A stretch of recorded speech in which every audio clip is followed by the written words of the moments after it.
특별히 이제 석공에 관한 이야기가 적혀 있습니다. 오늘 우리가 읽었던 잠언 8장 12절에 이런 말씀이 적혀 있습니다. 우리 한번 괜찮으시면 한번 같이 읽어봤으면 좋겠는데요. 잠언 8장 12절의 말씀, 구약 918쪽 한번 같이 읽어보겠습니다. 시작. 나 지혜는 명철로 주소를 삼으며 지식과 근신을 찾아 얻나니. 그런 말씀이 기록되어 있습니다. 그런데 제가 이 구절을 읽고, 제가 원래 이제 설교 준비를 할 때 70인역 성경이나 여러 가지 번역을 살펴보니까 헬라어로 쓰여진 구약 성경이 있어요. 그걸 70인역이라고 하는데, 거기에는 다른 내용들이 이렇게 붙어 있는 거예요. 그게 바로 뭐냐면 값진 석재들, 값진 석재와 같은 지혜, 이런 구절이 붙어 있는 거예요. 그러니까 이 72년편에는 지혜는 값진 석재들, 곧 재치 있는 창한물을 찾아 얻나니. 여기서 재치 있는 창한물이라는 것은 일종의 지식, 명철, 그런 것들을 말하는 것입니다. 그리스의 영향을 받은 이 번역가들은 지혜가 마치 석공이 석재들의 특성을 알아내고 그 본질들을 잘 살려내서 그 안에 감춰진 것들을 드러내고 참다운 가치로 살아내도록 하는 그런 힘이 된다고 우리에게 설명하고 싶었던 거예요. 그러니까 지혜라고 하는 것은 눈에 보이는 대로 그저 합리적으로 계산해서 생각하는 대로 하는 것이 아니라 보이지는 않지만 암묵적으로 우리에게 부딪혀오고 우리로 하여금 결단하게 만드는 그런 능력이 있는 줄로 믿습니다. 그리고 이 지혜는 내 것이 못될 바에는 차라리 죽어라 와 같은 악한 마음과 불신앙으로는 도저히 가질 수 없는 구원의 징표인 줄로 믿습니다. 제가 앞에 주보에 기록된 이 글은 사실은 영국에서 1863년에 태어나 1927년에 사망한 문학가 조지 스터프라는 한 철학가의, 한 문학가의 예화를 제가 조금 손봐서 붙인 내용입니다. 그는 어릴 때에 문법학교에 들어갔죠. 그랜마 스쿨에 들어갔었고, 그는 또 200년 된 가업을 이었습니다. 그의 집은 이 수레바퀴를 만드는 장인의 가정이었어요.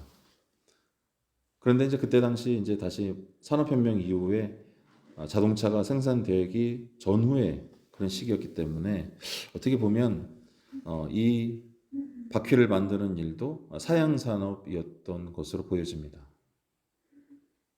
그러나 이 스토프는 글 쓰는 일이 더 재밌어서 이제 자기는 회사를 그냥 이렇게 파트너로 남겨두고 글 쓰는 일에 전념하게 되었는데, 그 대부분의 내용들이 시골 생활에 관련된 내용들이었어요. 그리고 우리가 암묵지라고 하는데 어떤 지혜에 관한 이야기들, 또 삶의 그러한 명철과 무엇이 정말 우리를 이롭게 하는지, 또 그 밖에 바퀴에 대한 이야기들, 또 미학, 예술에 대한 이야기도 썼던 그런 작가입니다. 그런데 그가 이와 같은 내용들에 관심을 가질 수밖에 없었고, 또 세계는 1차 세계대전 전후에 그때 막 함대가 만들어지고 비행기가 이제 곧 나오기 시작하고 탱크나 여러 가지 자동차가 나오고 정말 세상이 갑자기 급변하던 시기였거든요. 이게 우리가 상상할 수 없는 겁니다. 바로 그처럼 그가 활동하던 시기의 세계는 어땠냐면은, 영국에서는 이미 종의 기원이라는, 인간이 하나님의 말씀으로 창조된 것이 아니라 진화에 의해서 우연히 인간이 나타나게 된 것이다. 그것이 바로 다윈의 종의 기원이었죠. 이 발표가 찰스 다윈이 그가 5년 동안 외국에 나가서 갈라파고스 섬에서 도착해서 또 연구하고 각종 동물, 식물, 곤충 이런 것들을 다 연구해서 집에 돌아옵니다. 그리고 그가 아내가 독실한 크리스찬이었는데 그 내용을 어디다가 말할 수가 없으니까 아내한테 얘기한 거예요. 여보, 내가 이만저만 아무리 살펴봐도 하나님이 사람을 만든 것이 아니라 인간은 진화를 통해서 우연한 기회에 다른 동물들과 마찬가지로 이렇게 저렇게 이렇게 저렇게 나타나게 된 것 같아. 그 말을 했어요. 그러니까 아내가 깜짝 놀라서 남편에게 그런 말 어디 가서 하지도 말라. 당신 큰일 난다. 그래서 이 남편이 다윈이 그 말을 듣고 정말 실제로 20년 동안 심사숙고해서 그것을 발표하지 않습니다. 20년 동안. 그러나 그의 일기장을 보면 그의 에세이를 보면 그가 20년 동안 원래 신학을 했던 신학 전공자였고 목사가 되려고도 했었어요. 그가 20년 동안 신앙을 점점 잃어가는 그 기간들이 그의 책에 또 기록되어 있기도 합니다. 마치 현대인들처럼 교회를 떠나가는 믿음이 없어도 벌받지 않거든요. 교회 나가지 않아도 벌받지 않고 내 마음대로 살아도 벌받지 않고 내 옳고 그름의 기준에 따라 살아도 아무런 문제가 없고 심지어 잘 되기도 하거든요. 그런 현대인들처럼 이 다윈도 기본적으로 인간에 대한 그런 믿음이 흔들리면서 결국 신앙을 버리고 과학을 절대 기준으로 여기는 일이 가속화된 것이죠. 이 스토프가 활동했던 시기에 그가 시골에 있었을 때 밖의 세상은 불과 얼마 떨어지지 않은 밖의 세상은 똑같은 영국에서 그와 같은 일이 벌어지고 있었던 것입니다. 또 찰스 다윈뿐만 아니라 영국에서 공산당 선언, 자본론을 썼던 마르크스도 마찬가지였죠. 그도 자본론을 집필하고 발표하던 그 시기에 전 세계를 주물렀던 영국은 내적으로는 수많은 도시 빈민들이 나왔습니다. 시골에서 뭔가 자기도 자본가가 되기 위해서 이제 도시로 들어온 것이죠. 그런데 이 노동자들이 들어와서 그때는 뭐 아동보호법이나 이런 것도 없으니까 애들까지 동원해서 공장에서 열 몇 시간씩 일을 했던 거예요. 그리고 심지어는 그 도시 한켠에 이렇게 줄로 이렇게 벽과 벽 사이에 빨랫줄처럼 이렇게 묶어놓고 노동자들이 쉴 곳이 없으니까 거기다가 서서 잠을 자는 그런 숙소가 있을 정도로 굉장히 열악했던 때입니다.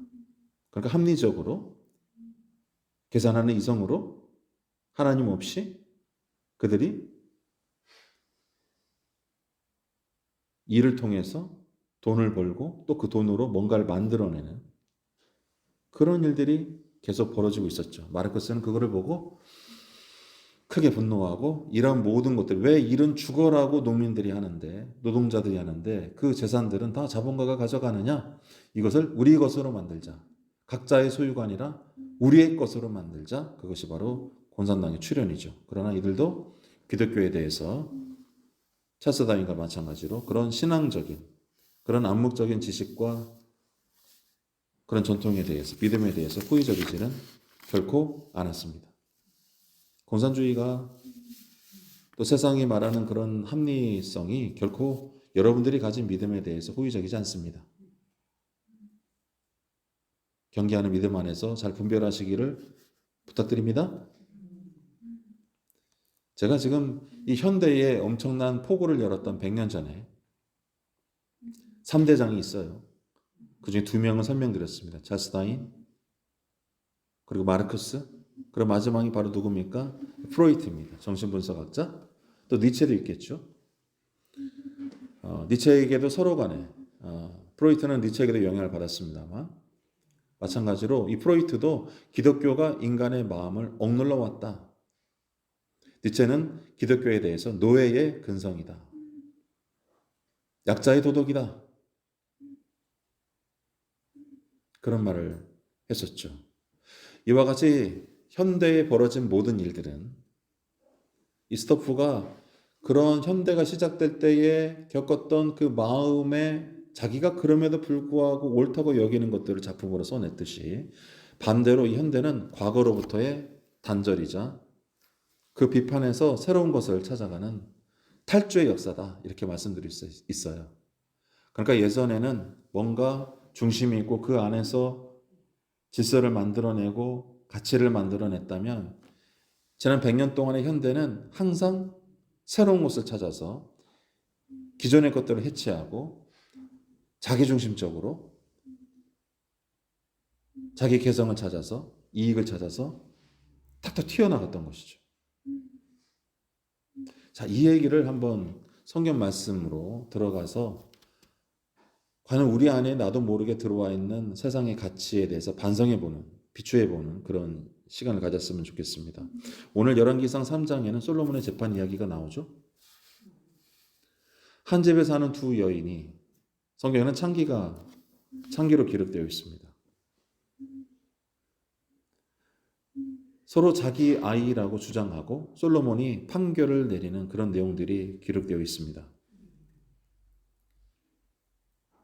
여기서 솔로몬은 한 아이를, 그 살아있는 아이를 반으로 뚝 갈라서 두 여인에게 나눠줘라. 여러분 생각하기에는 끔찍하죠. 이해할 수 없잖아요. 근데 이 사고방식이 지금 솔로몬이 그와 같은 판결을 통해서 지금 오늘 이 시대에 믿음 없는 자들에게 퍼져 있는, 또 교회 안에 퍼져 있는 잘못된 생각, 그것을 비판하는, 드러내는, 들춰내는 그런 말씀이기도 합니다. 왜 그러는가? 솔로몬이 한 아이를 똑같이 칼로 나눠 두 여인에게 주라는 판결문. 그러면 이 솔로몬이 이 아이를 물질이나 재산으로 봤던 걸까요? 아니면 만일 그렇다면 솔로몬의 판결은 합당할 것입니다. 여러분 지금 현대인들이 말은 안 그렇다고 해도 사람을 사람으로 봅니까? 과학이나 또 일터에서 또 나라와 나라 사이에서 과연 사람을 사람으로 보냐 이거예요. 말은 인권을 이야기하고 말은 인간 존중을 이야기하면서 실은 그 실상에 들어가면 사람을 물질이나 과학의 근거에서 인간은 유전자의 결과일 뿐이다. 세상은 물질로 구성되어 있고 신 같은 건 존재하지 않는다. 인간도 마찬가지다. 그런 것들이 다 공산주의와 다른 사상들에 다 들어있지 않습니까? 그러니까 이 아이를 물질이나 재산으로 솔로몬이 봤기 때문에 우리가 그 솔로몬을 비판할 것이 아니라 원래 그 내용들은 그런 내용이 아니니까요. 그러나 한번 뒤집어서 과연 솔로몬이 이 아이를 물질이나 재산으로 봤던 것일까? 만약에 그렇다면 솔로몬의 판결은 합당할 것이다. 마치 지금처럼. 이 시대처럼 사실은 이 시대가 하나님을 버리고 인간을 물질과 재산으로 본다 이 말이에요. 물론 우리는 인간은 단순히 물질이나 재산이 아니기 때문에 솔로몬의 판결을 쉽게 받아들일 수가 없죠. 거부하게 됩니다. 지금 이 이야기 속으로 들어가는 거예요. 여러분들 모든 내용을 다 알고 있기 때문에 지금 목사님이 무슨 얘기를 하나 싶겠지만은 천천히 한 구절 한 구절 따라가다 보면 그렇게도 생각할 수 있다는 겁니다. 그리고 현대적인 관점에서도 보면 아까 설명드린 것처럼 이 현대인들이 아마도 인간을 반으로 가르는 것 자체에 대해서도 이의를 제기하고 그것은 뭐 인권에 대해서 인간의 고귀한 존엄성과 가치에 대해서 그렇게 해서는 안 된다고 말할 것입니다. 그러나 현대는 말은 그렇게 하는데 실상은 인간을 가장 천하게 만들고 있어요. 왜냐하면 그들에게 당신이 그럼 생각하는 인간은 도대체 뭐길래 사람을 죽이지 말라고 그럽니까? 전쟁도 벌이고 마음대로 해고하고 사람을 소모품처럼 여기고 사람도 돌과 똑같은 물질이라 똑같이 여기고 당의 지도를 따르지 않으면 숙청이고 도대체 당신들은 그런 인간에 대해서 뭐라고 생각합니까? 라고 물으면 어떨까요? 예를 들어서 우연한 진화를 통해 지구에 나타난 인간을 다른 동물이나 물질보다 더 귀하게 생각할 이유가 뭐냐 이 말입니다. 여러분들이 원숭이나 개보다 더 중요한 이유가 뭘까요?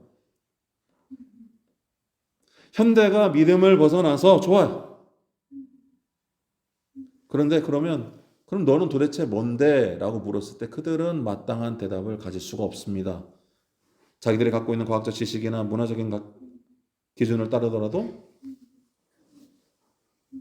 그저 자신은 동물이나 물질보다 더 낫다고 말할 수 있는 근거가 없어요. 그래서 이들은 어쨌든 각자 이유는 다 다르겠지만 결국 인간을 함부로 대하지 말아야 합니다. 어쨌든 법으로 엄격하게 금지하고 있습니다. 인간에 대한 감수성을 잃었군요. 뭐 이렇게 따질 수는 있겠습니다. 그러나 정확하게 말하면 자기 자신에 대한 이해가, 자기 정체성에 대한 이해가 전혀 없다. 다 인위적이고 만든 것에 불과하다. 자, 여기서 한 번 더 들어가 보겠습니다.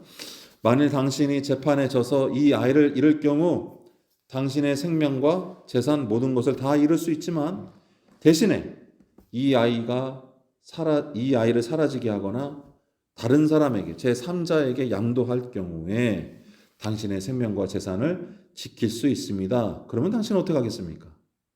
라고 묻는다면 아마 심히 고민하다가 훨씬 더 많은 사람들이 솔로몬의 판결이 옳다고 말할 수도 있을 거예요. 안 그럴까요?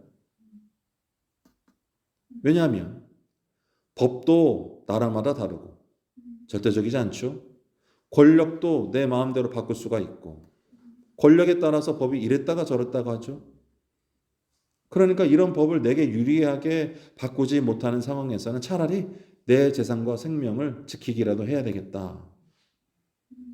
그런 생각을 하기 때문에 말로는 사람을 어떻게 반으로 가릅니까? 라고 하지만 내면은 자기 생명과 이익이 걸려 있으면 가르는 것이 옳습니다. 라고도 말하고도 남을 현실이 바로 오늘입니다. 마치 2000년 전에 예수님을 십자가에 못 박았던 인간들과 똑같아요. 믿음이 없으니까. 심지어 모든 것이 상대적일 뿐인 사회에서 자신을 지키는 것 말고 뭐가 더 유익하겠습니까? 뭐가 더 의미 있겠어요? 자식이든 부모든 국가든 교회든 내 마음에 들지 않으면, 유리하지 않으면 버리고, 그것이 더 합리적이고 진화적인 게 아닐까요? 합리적이고 찰스 다윈의 종의 기원에도 합당하며 종교로부터 자유를 말했던 프로이트, 니체처럼 아주 영특하고 지혜로운 것이 아닐까요? 연일 TV에서 정치인들이 학교에서 그런 것들만 가르치고 있는 것이 바로 현대입니다. 실제로도 과연 현대가 이런 범죄들을 법으로 막는다고 한들 이런 범죄를 들킨 자들이 양심이 찔려서 괴로워할까요? 내가 어떤 범죄를 저질렀어요. 지금 우리 사회에서 그 범죄가 딱 들켰을 때에 불과 20년, 30년 전에 우리 선배들과 같이 마음에 찔려하고 동네 사람들이 손가락질하고 그게 무서워서 죄를 짓지 않는 그런 현실입니까? 지금이? 법에 의해서 적발이 되면 아마 그들은 아이고 내가 걸렸네. 법을 피하기만 하면 괜찮은 건데 재수없게 걸렸네. 이것이 바로 우리 사회의 모습입니다. 아닌가요? 우기면 법조차도 바꾸어서 자기가 옳다라고 만들 수 있는 세상이 바로 지금입니다. 왜냐? 기준이 사라졌으니까. 인간의 인간됨, 하나님의 하나님됨 그 모든 것들을 다 갖다 단절시켜버리고 없애버리고 내 힘으로 한번 살아보겠다 하고 바벨탑을 열심히 쌓았는데 과학도 발전하고 교회에서 사람들도 많이 떠나가고 그저 자기 일신 우일신을 위해서 살기만 하면 됐었는데 결국엔 허사를 경영하고 있습니다. 온갖 파괴적인 일이 가정과 학교에서 벌어지고 있죠. 그러므로 이와 같은 방종으로 끝까지 가는 이 사회는 반드시 분열과 파괴될 수밖에 없는 것이죠. 그런 수많은 사례들이 하나님의 말씀인 성경에 기록되어 있는 줄로 믿습니다. 믿는 여러분들은 더욱 확실히 하나님의 말씀 안에 거하기를 축원합니다. 자, 그래서 이제는 솔로몬의 판결이 갖는 다른 면도 한번 살펴봐야 되겠죠. 바로 오늘 이야기의 목적입니다. 솔로몬이 아이를 반으로 갈라 나눠주라고 하자 다른 여인은 26절에서 마음이 불붙는 것 같이 왕에게 말합니다. 이 시대에는 없는 거죠. 자기 이익에 손해가 됐으니까 이 시대는 그렇습니다. 겉으로는 개혁과 나아지는 것들을 얘기하고 정의를 이야기하지만 실은 내 이익을 위해서. 그러나 오늘 본문에 나와 있는 이 여인은 가슴에 불이 붙듯이 마음에 불을 붙듯이 왕에게 말합니다. 내 주여 산 아이를 그에게 주시고 아무쪼록 죽이지 마옵소서. 그 말을 듣자 솔로몬은 이 아이를 그 여인에게 돌려주게 됩니다. 왜 그럴까요? 어미는 자기 자식을 결코 죽도록 내버려 두지 않기 때문입니다. 할렐루야. 그러니까 지금 현대에 벌어지는 부모를 살해하고 자기 자식을 살해하는 그런 일들은 이 사회가 지금 망했다는 뜻이에요. 근데 그거를 보고 그럴 수도 있지? 분노하지 않아요? 지금 우리에게 말할 수는 없지만 분명히 우리가 예로부터 사람이라면 반드시 가져야 될 그 암묵적인 지식, 종교적인 지식은 인텔리전스라고 합니다. 그 암묵제에 대해서 분명히 이 본문이 보여주고 있는 겁니다. 엄마는 결코 자식을 죽도록 내버려 두지 않아요. 그런데 지금 어떻습니까? 이럴 수도 있지 저럴 수도 있지 절대적인 게 어딨어. 망해버릴 문명인 것이죠.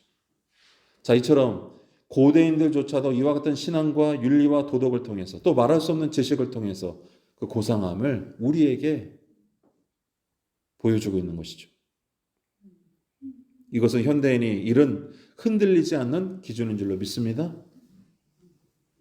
앞으로 현대가 진보해야 된다면 반드시 이 믿음이 포함되어야 되는 거예요. 이 양심이 포함되어야 되는 거예요. 왜냐하면 이러한 믿음이 없이는 어떤 이성과 내가 처한 절박한 상황과 의지를 할지라도 모래성처럼 무너져 버리고 맙니다. 하나님이 가만두지 않아요. 그런 의미에서 오늘 본문은 정말로 참다운 지식과 지식이 뭔지에 대해 보여주고 있는 겁니다. 이런 방법은 말과 글로 설명할 수 없는 것일 때 사용되는 방식이죠. 이걸 어떻게 가르칩니까? 너 사람 좀 되라. 말은 그렇게 할 수 있죠. 그럼 사람 되는 게 뭡니까? 구체적으로 답할 수가 없어요. 그러나 하나를 보면 열을 난다고 그 엄마는 내 아들이 차라리 죽노니 사는 게 낫지. 판결에 상관없이. 그게 쉬운 일은 아닌데도 말입니다.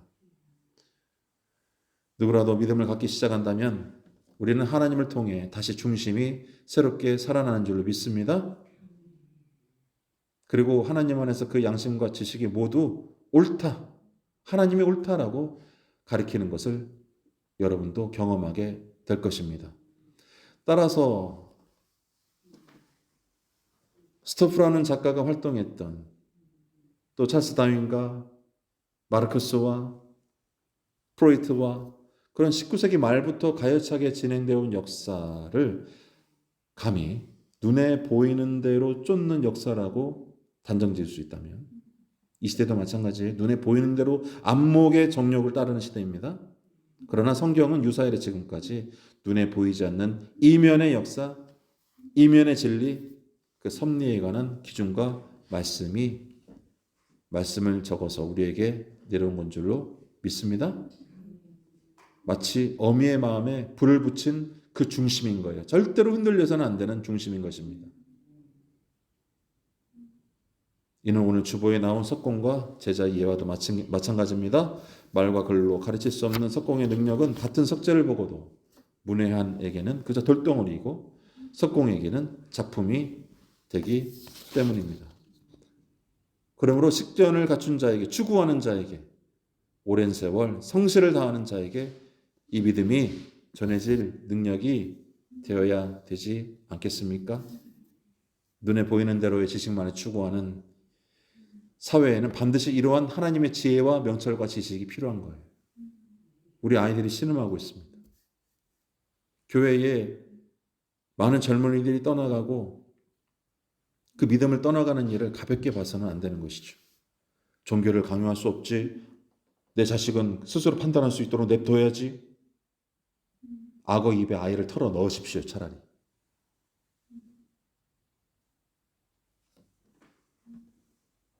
그러므로 오늘 잠언 18장 12절의 말씀, 나 지혜는 명철로 주소를 삼으며 지식과 근신을 찾아 얻나니, 이 말씀은 오늘과 같이 내 것이 못될 바에는 차라리 다 죽어라 같은 불신앙과 어리석음에서 구하는 우리의 참 기준, 참 근본이 바로 하나님임을 깨닫게 하는 말씀인 줄 믿습니다. 사랑하는 성도 여러분, 병든 시대와 개인은 내 것이 못될 바에는 차라리 죽어라 라는 심정에 득세하며 가룟 유다와 같은 판단이 주류가 되기 쉽습니다. 가룟 유다도 돈꾀를 맡은 자요, 가난한 이들을 구제하면서 많은 이들을 위해서 애썼던 자였죠. 그러나 그는 매우 합리적이었지만 정작 예수님이 어떤 분이며 예수님의 장례를 위해서 비싼 향유역합을 깨뜨릴 때에 오히려 이를 비난하며 이 돈이면 가난한 자를 위해서 얼마나 더 돈을 쓸 수 있는데 그러느냐라고 말하고 자기가 원하는 메시아가 아니자 은 30에 예수님을 팔아 넘겼던 자였죠. 마치 현대처럼 세상 없이 똑똑했지만 가장 눈이 어두웠던 자였던 것입니다. 그런데 우리는 이런 가룟 유다와 같은 생각이 주류인 시대에 살고 있습니다. 이미 많은 교회 성도들이 하나님을 의지하는 믿음에서 자기 확신의 기준으로 옮겨갔어요. 하지만 여러분은 십자가의 본질, 그 성경의 암묵적인 지혜와 지식, 진리를 밝히는 성령의 능력으로 살기를 주님의 이름으로 부탁드립니다. 기도하겠습니다.